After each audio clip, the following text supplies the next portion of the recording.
பெற்றோருமான ஆண்டவராகிய இயேசு கிறிஸ்துவின் நாமத்தினாலே அன்பின் நல்வாழ்த்துக்கள். கிறிஸ்து இயேசுவுக்குள் மிகவும் பிரியமான அன்பு சகோதர சகோதரிகளே, சங்கீதத்தின் புத்தகத்தில் 35வது அதிகாரத்தில் 17வது வசனத்தில், ஆண்டவரே, எதுவரைக்கும் இதை பார்த்து கொண்டிருப்பீர்? என் ஆத்துமாவை அழிவுக்கும் எனக்கு அருமையானதை சிங்க குட்டிகளுக்கும் தப்புவீர். இன்னும் எதுவரைக்கும் ஆண்டவர் இதை பார்த்து கொண்டே இருப்பீங்க? இந்த அநியாயத்தை நீங்கள் பார்த்து கொண்டே தானே இருக்கிறீங்க. ஏன் ஆண்டவரே விசாரிக்காமல் இருக்கிறீங்க? எனக்கு பிரியமானதை சிங்க குட்டிகளின் வாய்களுக்கு தப்பியும் என்று சொல்லுகிறார் பாருங்க.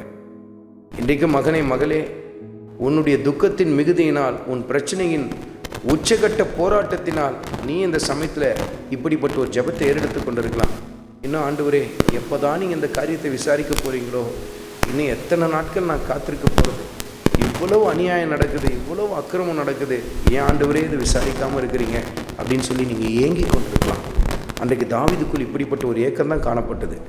முகாந்தாரம் இல்லாமல் என்ன துரத்தி கொண்டே இருக்கிற அந்த சவுல், விசாரிக்க மாட்டீங்களா? நான் என்ன தப்பு செஞ்சேன் ஆண்டவரே, என்ன கெடுத்து செஞ்சேன், என்னை இப்படி துரத்தி கொண்டே இருக்கிறானே, விசாரிங்க ஆண்டவரே என்று சொல்லி ஆண்டவருடைய சமூகத்தில் தன் உள்ளத்தை ஊற்றி ஜெபிக்க ஆரம்பிக்கிறார். நம்பிக்கை இழந்து போனது போல அந்த இடத்துல வார்த்தைகள் புறப்பட்டு வருகிறது. இன்றைக்கு உங்களுடைய ஜெபத்திலையும் பல சமயத்தில் சோர்ந்து போன நிலைகள், வாயிலிருந்து புறப்பட்டு வருகிற அந்த ஜெபங்கள் எல்லாம் உங்கள் சோர்வை வெளிப்படுத்தி கொண்டிருக்கிறதா காணப்படலாம். நீங்கள் விசாரிக்க மாட்டீங்களா? இதை கவனிக்க மாட்டீங்களா? இதை சீர்படுத்த மாட்டீங்களா? இன்னும் எத்தனை நாளுக்கு நான் இப்படியே இருக்கணும் என்று சொல்லி நீங்கள் புலம்பிக் கொண்டிருக்கலாம்.